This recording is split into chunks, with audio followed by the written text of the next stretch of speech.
Guys welcome. So ఇదే guys మన KFC video చూస్తున్నారు కదా. కేఎఫ్సికి అయితే వచ్చాము. సో దీంట్లో ఇదన్నమాట మంది అక్కడ ఏమంటారేమో అని వీడియో తీయలేదు. చూస్తున్నారు కదా, ఇదే మన ఇదన్నమాట. హాయ్ గైస్, ఇందాక ఇంట్రడక్షన్ బాగా ఇవ్వలేదు. సో ఇప్పుడైతే ఇంట్రడక్షన్ అయితే ఇస్తున్నాను. సో మేమైతే ఇవాళైతే కేఎఫ్సికి వచ్చాం. ఇవాళైతే సండే. సో తిరుపతికి వచ్చాం కాబట్టి కేఎఫ్సికి కూడా వచ్చాము.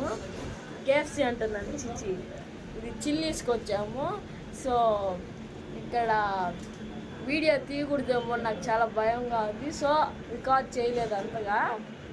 బట్ ఒకవేళ రికార్డ్ చేయొచ్చు అంటే ఖచ్చితంగా నేను చేస్తాను. సో మేమైతే